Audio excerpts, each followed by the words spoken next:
Normal خاندان ہے, لوگ سمجھتے ہیں مولوی لوگ کوئی مریخ کی کوئی مخلوق ہیں, کچھ الگ سے ہی, ایسا نہیں ہے. ایک تو ہر چیز میں یہودی کو دشمن سمجھنا بھی ٹھیک نہیں ہے نا, ہر کام یہودی کے, اور یہودیوں میں سارے دشمن بھی نہیں ہیں. ابھی تو اسرائیل کے خلاف یہودیوں نے احتجاج کیا تھا امریکہ میں. قرآن کہتا ہے کہ جس کو اللہ نے پیسہ دیا تو فخر نہیں کرو. تو قارون کا یہی تو مسئلہ تھا, پیسے کے ساتھ فخر بھی کرنا شروع کر دیا تھا, اترانا شروع کر دیا تھا. تو اتراؤ نہیں بھائی آپ.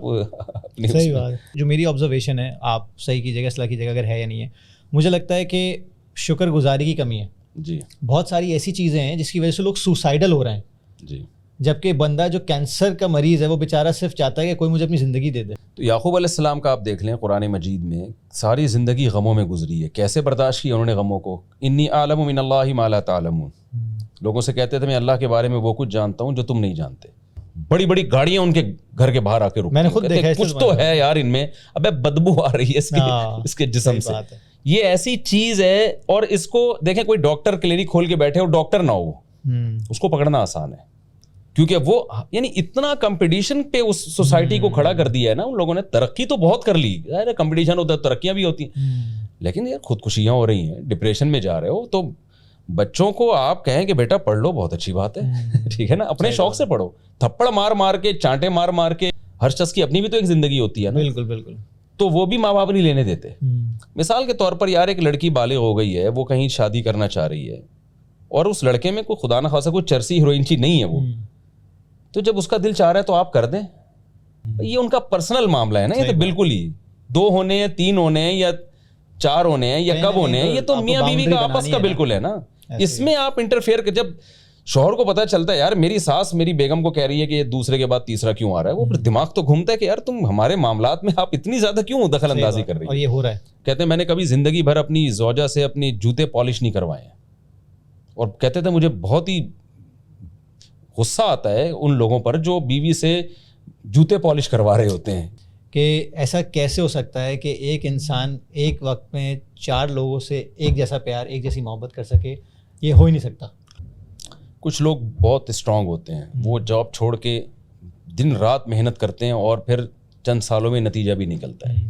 کچھ لوگ ایسے ہوتے ہیں جاب چھوڑ کے فری لانسنگ کی طرف آئے, 1-2 سال میں نتیجہ نہیں نکلا تو ہاتھ پاؤں ڈھیلے ہونا شروع ہو گئے, ڈپریشن میں جانا شروع ہو گیا. ایسے لوگوں کو کہا کہ بھائی تم تھوڑا ہی جو لگے ہوئے تھے نا, جو کر رہے تھے اس کو کرتے کرتے سائڈ میں کوئی آپ بالکل ایسے کام کریں.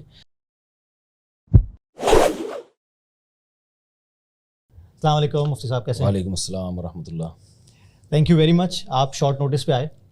اصل میں اس پوڈ کاسٹ کا مقصد یہ تھا کہ مجھے ایک گیپ نظر آ رہا ہے مارکیٹ میں.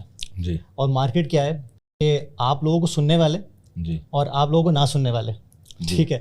گیپ یہ ہے کہ ان کو یہ لگتا ہے کہ مفتی صاحب کو صرف دین کی باتیں کرنی چاہیے, اور دین صرف نماز, روزہ, ان چیزوں تک لمیٹڈ ہے, جبکہ ایسی بات نہیں ہے.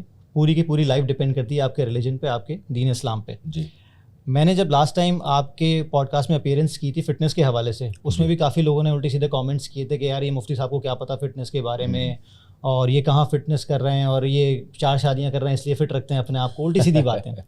میری بیگم کی جو دوست ہیں ہو سکتا ہے فٹ رکھا ہوا اس لیے 4 شادیاں کر رہے ہیں. ہاں یہ بھی ہے, یہ بھی ہم نے ڈسکس کیا تھا اس میں.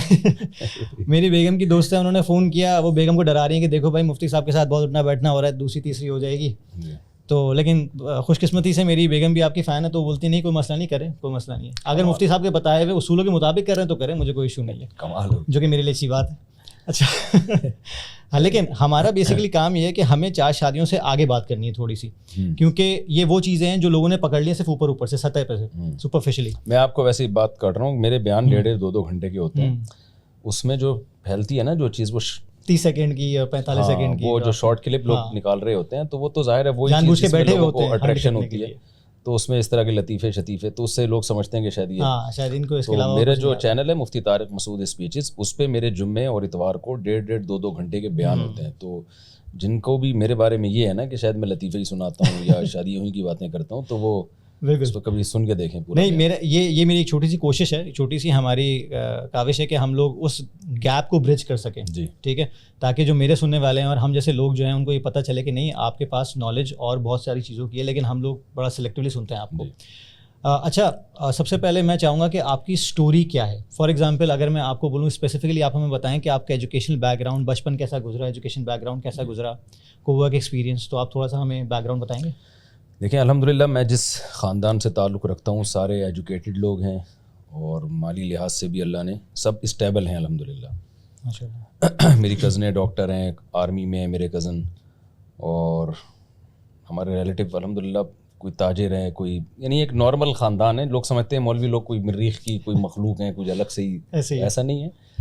تو میں جو تھا, میرے والد صاحب چونکہ نیوی میں تھے تو میرا بھی دل نیوی میں جانے کا تھا.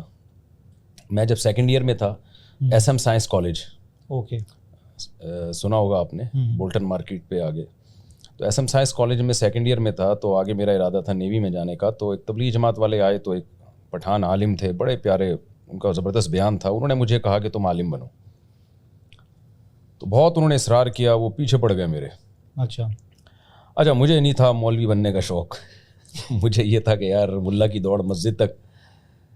ان کا خیال میرے بارے میں تھا کہ کہتے تھے تم بہت ذہین ہو تو تمہیں عالم بننا چاہیے. تو وہ پڑھے رہے پیچھے, بالآخر میرا ذہن بن گیا. تو وہاں سے پھر میں مدرسے کی لائن کی طرف آیا.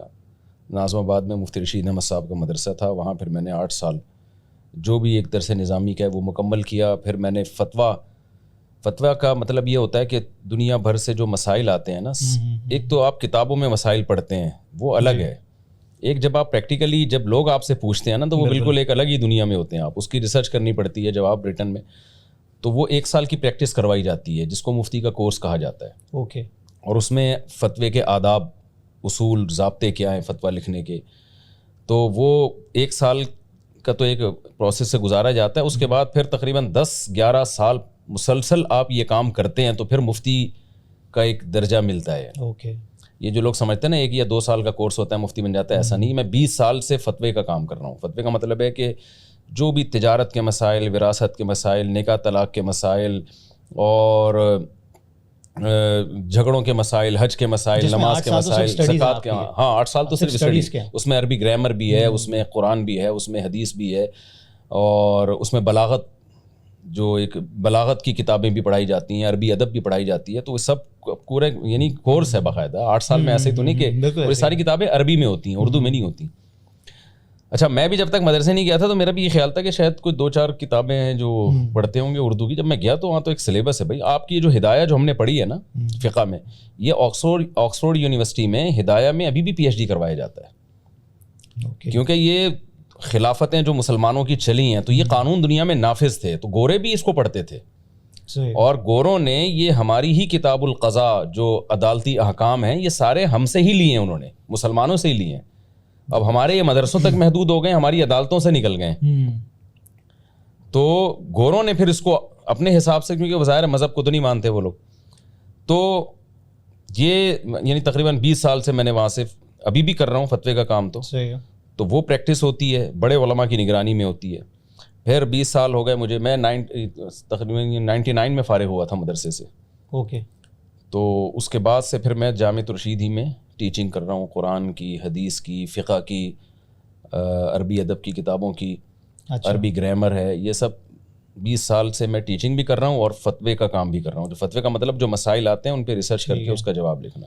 تو یہ 3-4 سبجیکٹس جو آپ نے بتائے, تھوڑا سا اور اسپیسیفک کریں گے کہ کون کون سے سبجیکٹس ایسے اس پہ آپ کو عبور حاصل ہے؟ دیکھیں جب انسان 20 سال تدریس کرتا ہے تو میرا خیال ہے کہ شاید جو بھی کتاب پڑھائے گا اس پہ عبور حاصل تو ہو جائے گا. صحیح بات. اصول فقہ میں نے کئی سال پڑھایا ہے. اصول فقہ مطلب ہوتا ہے فقہا نے قرآن اور حدیث سے جو مسائل نکالے ہیں, یہ جائز ہے یا ناجائز ہے, ان کے اصول کیا ہیں. آج کل یہ جو نئے اسکالرز آ رہے ہیں ان کو ان اصولوں کا بھی نہیں پتہ ہوتا. صحیح ہے, ان کے لاز کیا ہیں, ہاں لاز کیا ہیں, رولز کیا ہیں. صحیح بات ہے. تو اصول فقہ میں نے کئی سال پڑھایا ہے. آج کل میں ہمارے استاذ شیخ الحدیث مفتی محمد صاحب ہیں جو بخاری کے استاذ ہیں, تو جب وہ بیمار ہوتے ہیں تو پھر بخاری میں پڑھاتا ہوں. صحیح بخاری پچھلے سال بھی, اس سال بھی. اور مشکات حدیث کی ایک بڑی کتاب ہے جس میں تمام احادیث کی کتابیں جمع ہیں, وہ میرا 3را سال ہے مشکات پڑھانے کا. اور فقہ کی کتابیں کئی سال پڑھا چکا ہوں میں. تو جو مجھے زیادہ مناسبت ہے, جو زیادہ یوں سمجھ لیں کہ جو ذوق شوق سے جو کام, وہ ہے ریسرچ کا. جو مسائل آتے ہیں تو وہ مسائل کا جواب, ہاں اس میں پھر آپ کو لوگوں کا بھی پتہ چلتا ہے نا, سوسائٹی جا کدھر کو رہی ہے. تو یہ اور اسی وجہ سے آپ کے پاس واقعات بھی بہت ہیں جو بیسیکلی آپ بیان میں بھی پھر ریفلیکٹ ہوتے ہیں. بالکل ایسے ہی. اچھا آپ نے جو مطالعے کی بات کی, یہ میں تھوڑا سا میں چاہتا ہوں کہ آپ اس پہ زور دیں کہ آپ نے ریسرچ کی بات کی. ریسرچ تو ختم ہوتی جا رہی ہے, چاہے کوئی بھی واک آف لائف ہو, کوئی بھی ایریا ہو ہماری اسٹڈیز کا. کانٹینٹ جب سے کریٹ ہونا شروع ہو گیا, ٹک ٹاک پہ لوگ آ گئے ہیں, یوٹیوب شارٹس آ گئے ہیں, لوگوں کو 30 سیکنڈ کا کانٹینٹ چاہیے کہ 30 سیکنڈ میں بات ختم کرو, 5 سیکنڈ میں اس سے زیادہ کانٹینٹ نہ بناؤ. فوکس برباد ہوتا جا رہا ہے اسٹوڈنٹس کا بھی, چاہے وہ دین کی تعلیم ہو یا دنیا کی تعلیم ہو. اس میں مطالعے کی کتنی اہمیت ہے, کیونکہ آپ کی جو 8-20 سال ڈیفینیٹلی آپ نے مطالعے سے ہی سب کچھ کیا ہے نا, آپ نے کون سا صرف کانٹینٹ ہی دیکھا ہوگا. اس وقت تو یوٹیوب تھا ہی نہیں اور جو ہے وہ بالکل سوشل میڈیا تھا ہی نہیں. تو اب آپ کیا بتانا چاہیں گے لوگوں کو کہ فوکس اور مطالعہ کتنا ضروری ہے اور کتنا ضروری ہو سکتا ہے آپ کی؟ دیکھیں کچھ ٹائم تو سوشل میڈیا کے لیے رکھیں تاکہ آپ کو پتہ ہے چلے کہ سوسائٹی میں کیا ہو رہا ہے. بالکل جو لوگ اس کے خلاف ہیں نا کہ موبائل بند کر کے رکھ دو, یہ تو آپ پیچھے چلے جائیں گے. لیکن کتاب سے ایسی نفرت, ہمارے دور میں تو کرائے پہ کتابیں ملتی تھیں. ابھی مسائل کا میں نے پوچھا نا, ابھی ایک مسئلہ آیا تھا ہمارے پاس کہ میں نے ایک سن 2000 میں ایک لائبریری بنائی تھی اور لاکھوں روپے کا بزنس شروع کیا کہ ہم یہ کتابیں رینٹ پر دیں گے, اور جناب یوٹیوب آ گیا تو ہمارا سارا کاروبار کا ہی بیڑا غرق ہو گیا. پڑھی لکھی قومیں وہ آج بھی مطالعہ کرتی ہیں. 2-4 مہینے پہلے میرا یورپ کا سفر تھا. جب میرا پہلا ٹرین کا سفر تھا نا, آپ نے دیکھا ہوگا پڑھتے ہوئے لوگوں کو, ہمیں یہاں بھی ٹرینوں میں سفر کیا ہم نے, پڑھنے کے علاوہ ہر کام ہو رہا ہوتا ہے. لیکن وہاں میں حیران ہو گیا, ہم 3 دوست تھے تو ہمارے ہی ہاتھ میں کتاب نہیں تھی, ہر شخص کے ہاتھ میں, چاہے مرد ہو یا عورت ہو, ہر شخص کے ہاتھ میں کتاب تھی اور سارے مطالعہ کر رہے تھے. 2-4 لوگ تھے لیپ ٹاپ بیٹھے, وہ بھی کوئی ریسرچ کا کام کر رہے تھے. ہمارے یہاں تو بہترین موقع ہے, آپ جب جہاز میں بیٹھتے ہیں یا ٹرین میں بیٹھتے ہیں تو ٹک ٹاک اور یوٹیوب دیکھنے کا, کہتے ہیں اب تو فارغ ہو کے دیکھیں گے, اب تو فلم دیکھیں گے اس پہ. تو ترقی یافتہ قومیں آج بھی کتابیں, اور کتنا اچھا کتنا لگتا ہے انسان کتاب پڑھتا ہوا. بالکل آپ کبھی کیمرہ سامنے رکھیں اور کتاب لے کے بیٹھیں اور ایک قریب کا چشمہ ہو اور آپ اسٹڈی کریں, پھر آپ اپنی ویڈیو دیکھیں تو آپ کو خود لگے گا کہ یار میں کوئی بہت شریف کچھ ان پٹ تو اچھا ہو رہا ہے نا, آپ کو اپنے بارے میں اچھا لگنے لگے گا. اچھا آپ کی جو ورک ایکسپیرینس ہے اس میں تدریس ہی رہی ہے, مطلب آپ نے ٹیچنگ ہی کیا ہے یا کہیں اور؟ دیکھیں جو بیانات بھی کر رہا ہوں میں, اور پھر میرا بزنس بھی ہے, میرے سارے 4 گھر سنبھالنا تو اس کے بغیر نہیں ہو سکتا. بزنس میں نے ڈبویا بھی بہت کچھ ہے. ٹھیک ہے. اور پھر جب انسان کے تعلقات بڑھتے ہیں تو ایماندار لوگ بھی ملتے ہیں اس کو, اچھے لوگ بھی ملتے ہیں, تو اس سے فائدہ بھی ہوتا ہے. تو پھر بزنس کے لیے مجھے ایسے لوگ بھی ملے جو ایماندار تھے. میں تو جو والد صاحب کی ساری وراثت تھی وہ تو انویسٹمنٹ میں, میں تو لوگوں سے کہتا ہوں نا جو پیسے آپ کی جیب میں بس وہ آپ کے ہیں, کسی اور کو پکڑا دیے تو گئے. لیکن یہ کہ پھر دوبارہ اللہ تعالیٰ نے موقع دیا تو اس کے, لیکن میں بزنس میں ٹائم نہیں لگاتا, یعنی انویسٹمنٹ کرتا ہوں اس کے علاوہ, کیونکہ ٹائم میں جو دین کی خدمت کی کوشش کرتا ہوں. جس کام کے لیے ہم نے, جب ہم مدرسے میں آئے تو ہم یہ کشتیاں جلا کے آئے تھے. صحیح. ہمارے جو استاذ تھے, اساتذہ تھے, انہوں نے بتا دیا تھا کہ اب آپ نے اپنے آپ کو وقف کر دینا ہے دین کی خدمت کے لیے. تو یہی جذبے کے ساتھ آئے تھے. تو اب میں کوئی ایسا کام, اکثر علماء نہیں کرتے جس میں ان کو اپنا ٹائم پھر بہت زیادہ ادھر اسپینڈ کرنا پڑے, پھر اس کام سے رہ جاتے ہیں, یا لگائیں لیکن ایک محدود پیمانے پر. صحیح. اچھا کون سی ایسی لائنز ہیں بزنس کی جو میں اگر پوچھنا چاہوں آپ سے کہ جس میں آپ کو انٹرسٹ ہے کہ آپ نے انویسٹمنٹ بھی کی ہوئی ہے یا پھر آپ چاہتے ہیں کہ اس کو؟ دیکھیں میں تو سمجھتا ہوں کہ جو میرے جیسا آدمی جس کے پاس ٹائم نہیں ہے اور تجربہ بھی نہیں ہے بزنس کا, اس کے لیے تو پراپرٹی کا کام سب سے بہتر ہے. لیکن آج کل جو فری لانسنگ کا کام ہے نا, آپ کے پاس کوئی قابلیت ہے, کوئی ہنر ہے, مثال کے طور پر کوئی قاری صاحب ہیں, ان کو بچوں کو قرآن پڑھانا جانتے ہیں, تو یار تم 4 بچوں کو لے کے بیٹھے ہو, تم انٹرنیٹ پہ جاؤ, ایک دنیا ہے, تمہیں امریکہ سے اسٹوڈنٹ بھی ملیں گے, آپ کو جاپان سے بھی ملیں گے, اور آپ کو ترکی سے بھی ملیں گے, پوری دنیا سے ملیں گے آپ. صحیح بات ہے. تو آپ اپنی قابلیت کو دنیا میں پھیلاؤ, اور پھر اس کی جو آپ کی ارننگ ہوگی تو آپ کو بھی فائدہ ہوگا. تو یہ دیندار لوگ بھی یہ کام کر سکتے ہیں. بالکل. اور جو عصری علوم جن کے پاس ہیں, جو دینی علوم نہیں ہیں, ان کو تو ان کے پاس تو اور زیادہ مواقع ہیں.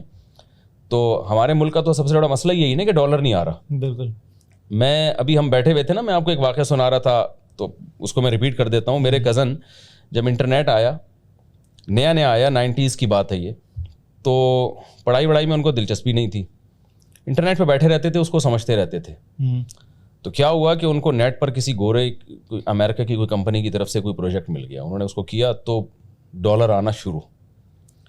تو انہوں نے 1999 میں جو گاڑی خریدی نا, میرے سگے ماموں مرچنٹ نیوی میں کیپٹن تھے, انہوں نے کہا اس نالائق نے 25 سال کی عمر میں وہ گاڑی خریدی ہے جو میں کیپٹن ہو کے ابھی تک نہیں خرید سکا. کس سال کی بات کر رہے ہیں آپ؟ یہ 99 یا 2000 کی بات کر رہا ہوں جی. یہ اس دور کی بات ہے, اب تو اور زیادہ مواقع ہیں. بالکل, وہ کہہ رہے ہیں یار میں مرچنٹ نیوی کا کیپٹن ہو گیا, یہ گاڑی صحیح بات نہیں خرید سکا, اور یہ 22-23 سال کا بچہ جو ہے یہ اتنی بڑی گاڑی خرید کے بیٹھا ہوا ہے.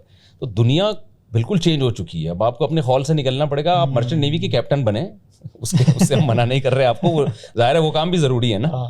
تو وہ تجارتیں ہوں گی کیسے اگر آپ جائیں گے نہیں, لیکن یہ کہ تھوڑی سی اگر کھوپڑی استعمال کی جائے نا اس دور میں, تو فری لانسنگ کے ذریعے آپ بہت کچھ کما سکتے ہیں. اب یوٹیوب کی دیکھ لیں نا آپ, جب سے مانیٹائزیشن کے ذریعے لوگوں کی ارننگ ہوئی ہے, تو ایک گاؤں دیہات میں جو بندہ بیچارہ کچھ بھی, اس کو صرف کھانا اچھا پکانا آتا تھا, اب وہ اگر اسی میں لگا رہتا ہے کہ یار میں پہلے میٹرک کروں گا, پھر میں انٹر کروں گا, پھر میں BA کروں گا, پھر میں ماسٹر کروں گا, پھر میں کسی اسکول میں ماسٹر بن جاؤں گا, صحیح بات ہے, وہ اسی میں لگا رہتا, اس نے تھوڑا سا اپنا دماغ استعمال کیا کہ یار یہ یوٹیوب کیا ہوتا ہے, تھوڑا سا ادھر ادھر دائیں بائیں لوگوں سے پوچھ لیا ہوگا, اور اپنے کھانے پکانے کی ویڈیو بنا کے ڈالی, لوگوں کو اتنی اچھی لگی, تو وہ لوگ ملینز, ان کی منتھلی ارننگ لاکھوں میں. بالکل بالکل. تو یہ دور ہے تھوڑا سی کھوپڑی استعمال کرنے کا. اچھا, میں ایک سوال آپ سے بعد میں کرنے والا تھا, لیکن آپ نے ابھی یہ بات چھیڑی تو میں کر ہی لوں. آرٹیفیشیل انٹیلیجنس کی وجہ سے دنیا بہت آگے جا رہی ہے. ہوتا کیا ہے کہ بہت دفعہ ہم اپنے بیکورڈ مائنڈ سیٹ کی وجہ سے یہ سوچتے ہیں کہ نہیں یار, یہ یہود و نصارہ اگر آگے جا رہے ہیں ان چیزوں کو یوز کر کے, تو یہ وہ ان کی چیزیں ہیں, ہم ان کو کیوں فالو کریں. ٹھیک ہے. اچھا, ایک کہاوت یہ بھی ہے کہ دشمن کو ہرانے کے لیے دشمن کے قریب رہنا بھی ضروری ہے, اس کو جاننا, آبزرو کرنا کہ وہ کیا چیزیں ہیں جو وہ یوز کر رہا ہے. تو آپ کا اس میں کیا کہنا ہے؟ جیسے آپ نے فری لانسنگ کی بات کی, بہت سے لوگ اس طرف اپنے بچوں کو نہیں آنے دیتے کہ نہیں بھائی اسٹڈیز ہی کرو, نوکری ہی کرنی ہے, سب کچھ کرنا ہے, اور آرٹیفیشیل انٹیلیجنس کہاں لے کے جا رہا ہے دنیا کو. جی, تو آپ کا کیا کہنا ہے اس کے بارے میں کہ ہمیں کتنا اس کو فالو کرنا چاہیے؟ کہ ایک تو ہر چیز میں یہودی کو دشمن سمجھنا بھی ٹھیک نہیں ہے نا, ہر کام یہودی کے, اور یہودیوں میں سارے دشمن بھی نہیں ہیں. ابھی تو اسرائیل کے خلاف یہودیوں نے احتجاج کیا تھا امریکہ میں. ایک تو یہ جو سوچ بنائی جاتی ہے نا کہ ہر ایک ہی دشمن ہے, ایسا نہیں ہے. کچھ یہودی ہیں جو بڑے خطرناک قسم کے دشمن ہیں, لیکن وہ بھی ہر چیز میں نہیں ہے. اور یہ جو آرٹیفیشیل انٹیلیجنس کی آپ نے بات کی ہے, یا اور جو بھی جتنی بھی ٹیکنالوجی میں دنیا آگے بڑھ رہی ہے, تو آپ پیچھے رہ کے ان کا مقابلہ کریں, یہ تو ایک عجیب سی بات ہے. یعنی آپ یہ کہہ رہے ہیں کہ یار میرا دشمن چونکہ میزائل بنا رہا ہے, میرا دشمن چونکہ بم بنا رہا ہے, چونکہ ٹینک بنا رہا ہے, لہذا میں غلیل بناؤں گا. ٹھیک ہے نا, یہ تو لطیفہ کہہ سکتے ہیں آپ اس کو بھائی, اس میں تو پھر آپ کو اس سے آگے بڑھنا ہے. بالکل. تو ہم تو بہت پیچھے رہ جائیں گے. بالکل. اچھا, اس میں کرپٹو کا میں آپ سے پوچھنا چاہوں گا جی, کہ آپ کے بیانات بھی میں نے سنے, ابھی بیسیکلی بیچ میں بین بھی لگا ہے. آپ کا اس پہ کیا کہنا ہے؟ کرپٹو کی لمیٹیشن کیا ہے, کہاں تک جانا چاہیے, کیونکہ دنیا میں بڑے لوگ اس سے کما رہے ہیں, بڑی انویسٹمنٹ ڈوب بھی رہی ہے. کرپٹو کرنسی ایک چیز لوگ مولانا لوگوں پہ بڑا اعتراض کرتے ہیں. جب یہ لاؤڈ اسپیکر آیا تھا نا, تو بہت سے علماء اس کو ناجائز کہہ رہے تھے, پھر علماء نے جائز کہنا شروع کیا, تو لوگوں نے کہا یار یہ دیکھو مولویوں کا پتہ ہی نہیں. ہوتا یہ ہے, اب جیسے میرا پہلا آپ کا ایک پوڈ کاسٹ ہوئی, تو اس میں لوگوں نے کہا مولویوں کو فٹنس کا کیا پتہ. واقعی نہیں پتہ, ہماری یہ فیلڈ ہی نہیں ہے فٹنس. ہم تو فٹنس کے فضائل بتا سکتے ہیں کہ صحت کے اسلام میں فضائل کیا ہیں, باقی صحت کا طریقہ تو ڈاکٹر بتائے گا نا. تو تبھی تو میں نے آپ کو پوڈ کاسٹ کے لیے بلایا تھا کہ آپ بتائیں لوگوں کو. تو لوگوں میں اگر سینس, جو نیگیٹو کمنٹس کر رہے تھے, ان کو سینس ہوتی تو وہ کہتے ہیں یار زبردست کام, جو چیز مفتی صاحب کی فیلڈ نہیں ہے اس میں مفتی صاحب نے ایک ایسے شخص کو دعوت دی ہے جس کی فیلڈ ہے, یہ تو اچھا کام کیا نا. یا تو میں بتا رہا ہوتا نا کہ گردے سے کیسے پتھری نکالنی ہے, یہ ڈاکٹروں کی فیلڈ ہے. ایسے ہی. تو جو جس کی فیلڈ ہے ظاہر ہے اسی پہ وہ جچتی ہے. تو میں بات کیا کر رہا تھا, ذہن سے نکل گئی. ہاں, کرپٹو کرنسی کا مسئلہ یہ ہے کہ علماء ایک ڈرائیو پر نہیں آ پا رہے ہیں کرپٹو کرنسی کے بارے میں. وجہ اس کی یہ ہے, ہاں میں لاؤڈ اسپیکر کی بتا رہا تھا مثال.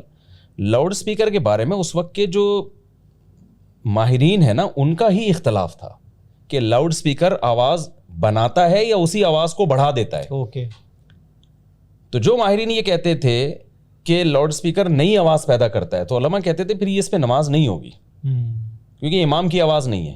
اور جو کہتے تھے کہ نہیں جی اسی آواز کو, تو اس پہ علماء, جب بعد میں سارے ماہرین کا اتفاق ہو گیا ابھی یہ کوئی نئی آواز نہیں ہے, اسی کو بڑھا رہا ہے. سب علماء نے جائز ہونے کا فتویٰ دے دیا, لیکن اس پہ بہت علماء پہ کیچڑ اچھالا گیا کہ یہ پہلے ناجائز کہتے تھے. تو کرپٹو کرنسی کا بھی ایسا ہی ہے. میں ڈاکٹر ذیشان سے ملا اور دیگر ماہرین سے ملا, سب کرپٹو کرنسی کو کہہ رہے تھے کہ یہ اس جو ہمیں اس کی حقیقت بتا رہے تھے اس کے لحاظ سے ہمیں لگا اس میں یہ بھی ایک کرنسی کی طرح ایک کرنسی ہے, سوائے اس کے کہ کرنسی ایک وہ ہوتی ہے جو کاغذ پہ ہوتی ہے اور ایک کرنسی وہ ہوتی ہے جو سافٹ ویئر کی شکل میں ہو. تو جب ہم نے کاغذ کی کرنسی کو لوگوں کے کہنے سے کرنسی مان لیا تو اس کو بھی مان لو. لیکن میری جب دوبارہ بحث ہوئی, ادھر آئرلینڈ میں ایک اور سائنٹسٹ ہیں, ٹاپ 10 سائنٹسٹ میں ان کا شمار ہوتا ہے, نام میرے ذہن سے نکل گیا ان کا, میں نے پوڈ کاسٹ بھی کیا ان کے ساتھ. انہوں نے ہمیں بتایا کہ ایسا نہیں ہے. تو بڑی لمبی چوڑی بات ہوئی. تو پھر میں نے کہا کہ بھائی مجھے ڈاؤٹ ہے اس کے, کلیئرٹی نہیں ہے. ہاں, اور اکثر علماء اسی وجہ سے ابھی تک ان کو ڈاؤٹ ہے کہ کیا بھلا کیا ہے یہ, کیونکہ یہ تو زیادہ دیکھیں جو بھی آتا ہے نا وہ ایک نئی ایکسپلینیشن دے رہا ہوتا ہے. اس لیے ہمارا اس بارے میں فتویٰ یہی ہے کہ بھائی یہ ایک جوئے کی طرح کی چیز ہمیں لگتی ہے, اس سے احتیاط لازم ہے. ہم نہیں کہہ رہے کہ جو کر رہے ہیں وہ 100% حرام کر رہے ہیں, لیکن یہ جب تک گورنمنٹ لیول پہ مکمل حکومتیں اس کی ذمہ داری نہیں لے لیتی, اس کے وہ معیار نہیں بن جاتے جو ایک آپ کی جو ایک فزیکل کرنسی ہے اس کے معیار جو ہیں وہ نہیں بن جاتے, اس وقت تک ہم یہی کہتے ہیں کہ آپ اس سے ایک جوئے کی طرح کی ایک صورت ہے یہ. تو احتیاط بہرحال اس میں لازم ہے. صحیح ہے. اچھا مجھے یہ بتائیں کہ آج کل جو اکانومی کے حالات ہیں, جو غربت کے حالات ہیں, میں بیچ میں دیکھ رہا ہوں کہ آپ ایک ہمارے یہاں بڑی پرسنالٹی ہیں سوشل میڈیا کی جو غریبوں کہتے رہتے ہیں, ان سے کافی زیادہ کہتے ہیں نا کہ منہ ماری کی سچویشن ہو گئی تھی بیچ میں. آپ نے کچھ کہا, انہوں نے کچھ کہا, پھر آپ نے کچھ کہا. تو اس کو تو سائڈ پہ رکھتے ہیں, لیکن اس چیز سے میرے ذہن میں ایک سوال آیا. اصل میں یہ ڈبیٹ ہو اس لیے رہی ہے کہ ہمارے معاشرے میں منی از ایول, پیسہ شیطانی ہے, پیسہ بری چیز ہے, یہ بہت عام ہے, ٹھیک ہے, لیکن سب سے زیادہ چاہیے بھی پیسہ ہے. اکانومی کی حالت بھی اس لیے خراب ہو رہی ہے, ڈالرز کی کمی بھی اس لیے ہے. تو آپ کو کیا لگتا ہے کہ یہ گیپ کس طرح برج ہو سکتا ہے؟ کون سا تھاٹ پروسیس مینٹالٹی لے کر آنا چاہیے کہ نہیں بھائی پیسے کماؤ لیکن پیسے کی لالچ اور اس طرح کی غریبوں جیسی چیزیں کرنا یہ نہ کرو, تو تاکہ یہ نہ ہو کہ نہیں یار وہ اگر بندہ کہہ رہا ہے وہ غلط کہہ رہا ہے کہ پیسہ کمانا ہی نہیں چاہیے, پیسہ بری چیز ہے, ایسا بھی نہیں ہے. جی, تو آپ کیا کہنا چاہیں گے اس بارے میں؟ یوسف علیہ السلام جب مصر گئے تو قحط پڑنے والا تھا, خطرہ تھا کہ مصر اکنامکلی تباہ و برباد ہو جائے گا. یوسف علیہ السلام کا معجزہ یہی تھا, انہوں نے کہا انی حفیظ علیم, میں حفاظت بھی کروں گا, وزیر خزانہ بنا دو مجھے.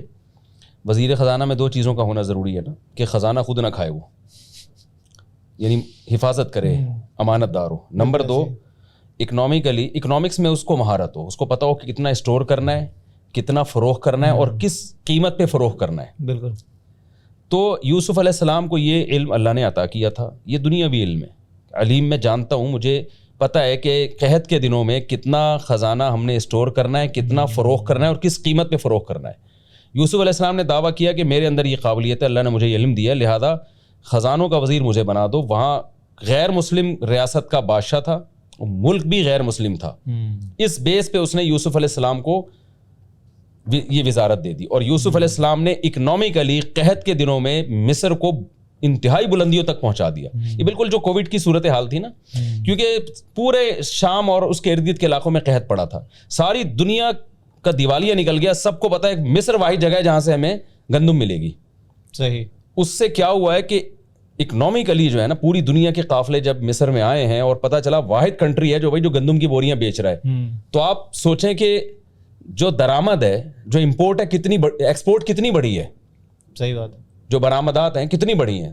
تو یوسف علیہ الصلوۃ والسلام نے جو مصر کی غیر مسلم ریاست کی خدمت کر کے اس کو اکنامکلی اتنا اسٹرانگ کیا, یہی چیز بنی ان کے بعد میں بادشاہ بننے کی. غیر مسلم قوم ہو کے بھی انہوں نے ان کو اپنا بادشاہ مان لیا کہ آپ ہمارے بادشاہ ہیں. تو یہ جو غربت کے فضائل بھی نہیں ہیں اسلام میں کہ جی آپ غریب ہو جائیں اور آپ بالکل ہی لنگ دھڑنگ گھومیں اور آپ کشکول لے کے کبھی امریکہ کے سامنے کھڑے ہوں اور زکاتوں سے آپ پل رہے ہوں, یہ کہیں بھی فضیلت کی چیز نہیں ہے. لیکن دوسری طرف قرآن بار بار کہتا ہے کہ جس کے لیے اللہ چاہتا ہے روزی بڑھا دیتا ہے وَيَقْدِرُ, اور جس کے لیے چاہتا ہے تنگ کر دیتا ہے. تو اس لیے غریب کو تانے دینا یا موٹیویشن کے لیے اس کو برا بلا کہنا یہ بالکل غلط ہے. اس سے ڈپریشن میں لوگ جا رہے ہیں. میں بتا رہا ہوں, یعنی ابھی ہمارے جاننے والوں میں خودکشی کے کیسز ہوئے ہیں بے روزگاری کی بیس پہ. تو قرآن جتنی اہتمام سے قرآن و سنت میں دولت کمانے کے فضائل ہیں, حدیث میں آتا ہے رسول اللہ صلی اللہ علیہ وسلم نے فرمایا امت کی میری ایک مثال, ایک شخص جس کے پاس دولت ہے اور خیر کے کاموں میں خرچ کرتا ہے, اور ایک وہ ہے جس کے پاس دولت نہیں ہے لیکن نیت ہے کہ کاش میں بھی خیر, میرے پاس بھی پیسہ ہوتا تو میں بھی خیر میں خرچ کرتا, تو یہ دونوں اجر میں برابر ہیں. تو اور ایک زبردست حدیث ہے, نبی صلی اللہ علیہ وسلم کے پاس غریب صحابہ آئے, انہوں نے عرض کیا کہ یا رسول اللہ, ہم بھی نماز پڑھتے ہیں, جو مالدار صحابہ ہیں وہ بھی نماز پڑھتے ہیں, ہم بھی روزے رکھتے ہیں, وہ بھی روزے رکھتے ہیں, لیکن وہ صدقات و خیرات کرتے ہیں, ان کے پاس پیسہ ہے, ان کا بزنس ہے, ہمارا نہ بزنس ہے نہ ہمارے پاس پیسہ ہے, تو اس نیکی میں تو وہ ہم سے آگے نکل گئے. تو آپ صلی اللہ علیہ وسلم نے فرمایا کچھ تسبیحات ان کو بتائیں کہ تم نماز کے بعد یہ تسبیحات پڑھا کرو. تو جب مالدار صحابہ کو علم ہوا نا کہ یہ لوگ یہ تسبیحات پڑھتے ہیں, تو ان مالدار نے بھی پڑھنا شروع کر دی. اوکے.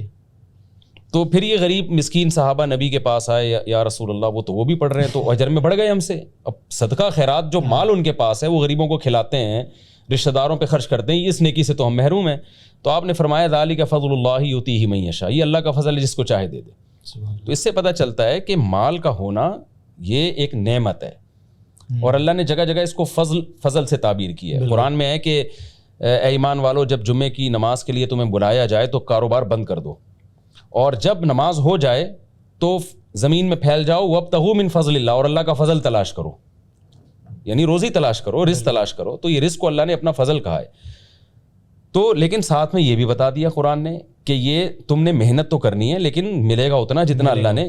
اب ہم ان لوگوں کے واقعات تو بتا رہے ہوتے ہیں جنہوں نے محنت کی اور اتنے پیسے کمائے, اور BCO ایسے بھی ہیں بھائی, وہ بیچارے بچپن سے محنت کرتے آ رہے ہیں, ان کو کچھ بھی نہیں مل رہا. صحیح کہہ رہے ہیں. تو وہاں قرآن کہتا ہے بھائی یہ اللہ کی تقسیم ہے, سارے ہی مالدار ہو گئے تو بزنس مین کو ملازمین کہاں سے ملیں گے, لیبر کہاں سے ملے گی. اس میں ایک کتاب پڑھ رہا ہوں آج کل, وہ ایک امریکن اینجل انویسٹر ہے, اس نے کہا کہ لوگ ایکوالٹی کی بات کرتے ہیں کہ ایکول اپرچونیٹیز دے دینی چاہیے. اس نے بڑی خوبصورت بات کی کہ میں لکھ کے دے سکتا ہوں کہ ایکول اپرچونیٹی اگر آپ نے دے دی نا سب کو, رزلٹ ایکول نہیں آئے گا, سوال ہی پیدا نہیں ہوتا. دیکھیں قرآن میں سورہ زخرف میں اللہ نے فرمایا کہ ہم نے انسانوں میں یہ فرق رکھا ہے, کسی کو بہت مال دیا, کسی کو کم دیا, لیتخذ بعضهم بعضا سخریہ, تاکہ بعض لوگ بعض کو اپنا ملازم بنائیں. صحیح. بعض لوگ بعض کو اپنا ملازم بنائیں. تو اگر سارے ہی مالدار ہو گئے, سارے ڈاکٹر بن گئے, تو مریض کہاں سے آئیں گے. ایسے ہی ہے. اب دیکھیں آپ ٹرینر ہیں نا, تو آپ نے سب کو اتنا ماہر, اتنا ایکسپرٹ بنا دیا کہ سارے ٹرینر بن گئے. تو بھائی پبلک جب سارے ٹرینر بن جائیں گے تو یہ بالکل نیچرل نہیں ہے. دنیا میں غریب بھی رہیں گے, مالدار بھی رہیں گے, تو اس میں غریبوں کو برا بھلا کہنا یہ موٹیویشن کا اچھا طریقہ نہیں ہے. اس میں یہ ہے کہ یہ چیز تکبر میں آتی ہے. قرآن کہتا ہے کہ جس کو اللہ نے پیسہ دیا تو فخر نہیں کرو. تو قارون کا یہی تو مسئلہ تھا, پیسے کے ساتھ فخر بھی کرنا شروع کر دیا تھا, اترانا شروع کر دیا تھا. تو اتراؤ نہیں بھائی آپ اپنی. صحیح بات ہے. آپ نے بڑا اچھا پوائنٹ چھیڑا کہ ہر کوئی بزنس کرنے کے لیے نہیں بنا, ظاہر ہے, کیونکہ امپلائیز بھی ہوں گے. اسلام میں بزنس کی ترغیب ہے, لیکن ساتھ ساتھ یہ بھی بتا دیا ہے کہ ہر ایک کر نہیں سکتا. ہر ایک کر نہیں سکتا. اسی کا سوال میرا اگلا ہے کہ دیکھیں میں بہت سے ایسے لوگوں کو جانتا ہوں جن کا بہت پوٹینشیل ہے, بہت کام کر سکتے ہیں, لیکن ان کا فیتھ جو اللہ پہ کہتے ہیں نا کہ ایک فیتھ ہوتا ہے, اندھا اعتماد ہوتا ہے کہ نہیں میں بھروسہ ہوتا ہے کر لیں گے. باتوں میں تو بھروسہ کرتے ہیں, لیکن جب کرنے کی باری آتی ہے تو ڈرتے بہت ہیں. جبکہ ہم جانتے ہیں کافی, میں بھی جانتا ہوں, آپ بھی جانتے ہوں گے. تو یہ جو ڈر ہے نا کہ اکانومی کو دیکھتے ہوئے اگر آپ جاب سے سوئچ کر کے کوئی بزنس کرنا چاہ رہے ہیں, فری لانسنگ کرنا چاہ رہے ہیں, اور آپ کو 2 ہفتے میں رزلٹ بھی چاہیے, ایسا نہیں ہوتا, 2 سال لگ جاتے ہیں. اس ڈر کو کیسے ختم کیا جائے, کیونکہ یہ ہیلپ کرے گا کافی ایسے لوگوں کی جو کہیں نہ کہیں شش و پنج کا شکار ہیں کہ کریں نہ کریں. دیکھیں ہر شخص کی نا ذہنی حالت دوسرے سے مختلف ہوتی ہے. کچھ لوگ بہت اسٹرانگ ہوتے ہیں, وہ جاب چھوڑ کے دن رات محنت کرتے ہیں اور پھر چند سالوں میں نتیجہ بھی نکلتا ہے.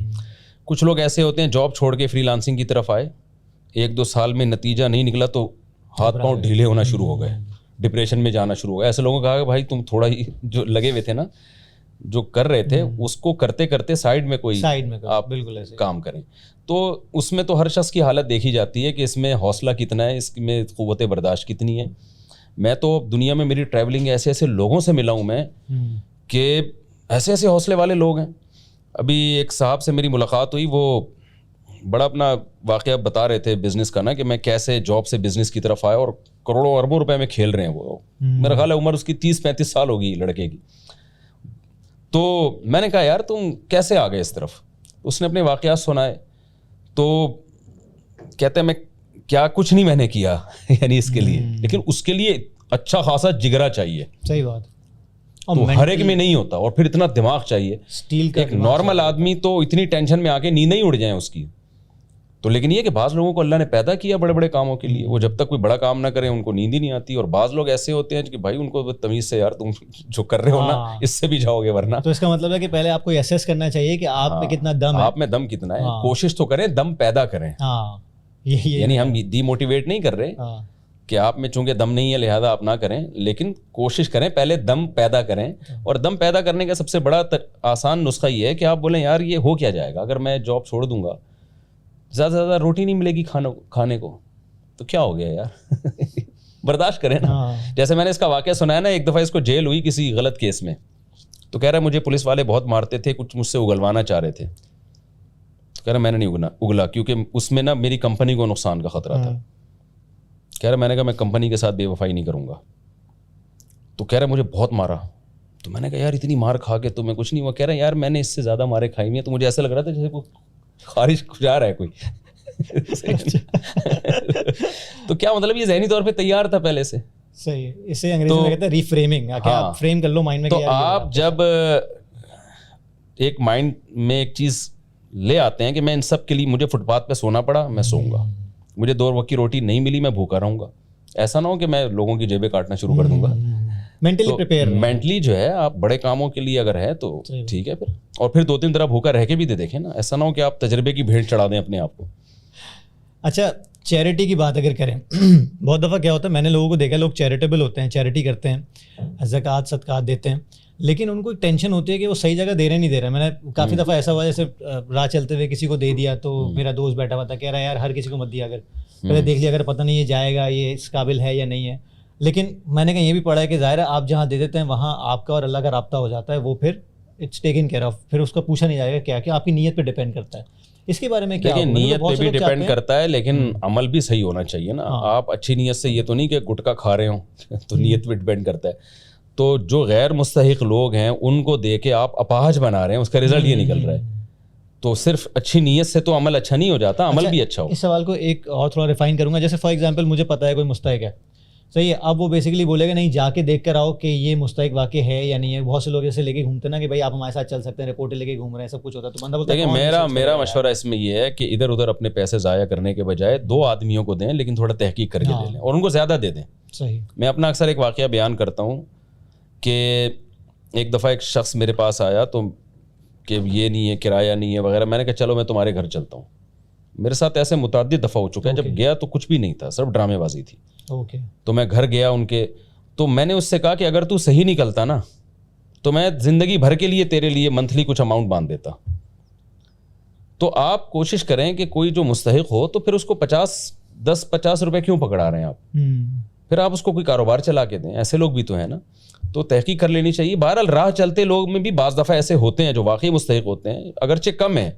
تو اگر آپ کو لگ رہا ہے کہ شاید یہ واقعی مستحق ہے تو دینے میں میرا خیال ہے کوئی حرج نہیں ہے, لیکن یہ ہر شخص کی اپنی وہ ہے. آپ نے بڑی پیاری, میں بھی نہیں دیتا راہ چلتے لوگوں کو, لیکن بعض دفعہ لگ رہا ہوتا ہے تو پھر میں کہتا ہوں اللہ ہم تو ظاہر کے ہی مکلف ہیں, دے دیتے ہیں. پھر ہم نہیں, آپ نے یہ اچھی بات کی کہ آپ اسیس کرنا اور آپ کا پتہ بھی, آپ کو دل بھی ٹھک رہا ہے کہ ہاں یار یہ ہو سکتا ہے, جا کے دیکھ لیں. خاص طور پہ زکوٰۃ جو سال میں 1 دفعہ نکالنی ہے اور جو اسلام کا ایک رکن ہے, وہ صحیح ہاتھوں میں جانا چاہیے. وہ تو کم از کم اس میں بہت احتیاط کی ضرورت ہے. بالکل. اچھا مفتی صاحب یہ مجھے بتائیے گا, آج کل کے دور میں جو پولیٹیکل حالات ہیں بڑی ڈائیکاٹمی ہے, بڑے 2 طرفہ ویوز ہو گئے ہیں. جی میرے پاس 3-4 واٹس ایپ گروپس ہیں, اسکول کے, کالج, یونیورسٹی کے, سب میں مطلب 400-400 میسج روز کے آتے ہیں, روز پھڈے ہو رہے ہیں, پتہ نہیں کیا کچھ ہو رہا ہے. آپ کو کیا لگتا ہے کہ ہمیں as a normal citizen politics میں کتنا انوالو ہونا چاہیے, کس حد تک انوالو ہونا چاہیے تاکہ پروڈکٹیو رہے پوری عوام؟ دیکھیں پالیٹکس یا سیاست میں انوالو ہونا تو ایک شہری ہونے کی علامت ہے. آپ کو انوالو ہونا پڑے گا. جب آپ ایک کنٹری میں رہتے ہیں اور جمہوری طرز حکومت ہے تو آپ کو پتہ ہونا چاہیے کون صحیح ہے کون غلط ہے. جس کو آپ صحیح سمجھتے ہیں اس کو آپ سپورٹ کریں, جس کو غلط سمجھتے ہیں اس کو آپ سپورٹ نہ کریں. یہ تو ایک زندہ قوم کی علامت ہے. لیکن جو ایکسٹریم لیول پہ اس وقت ہم پہنچے ہوئے ہیں نا, میں اکثر لوگوں سے ایک بات کہتا ہوں کہ آپ کسی بھی سیاسی جماعت کو, تنظیم کو جوائن کریں, اپنے لیڈر کے بارے میں آپ یہ نظریہ رکھیں کہ بہت اچھا ہے, اتنا نہیں جتنا میں سمجھ رہا ہوں. اور مخالف پارٹی کے لیڈر کے بارے میں آپ یہ کہیں بہت برا ہے, اتنا نہیں جتنا میں سمجھ رہا ہوں. جو ایکسٹریم لیول پہ ہماری جو لوگ, یعنی میاں بیوی میں طلاقیں ہو رہی ہیں, بیگم پی ٹی آئی کی ہے اور مسلم لیگ کا ہے شوہر, باپ بیٹے میں لڑائیاں ہو رہی ہیں,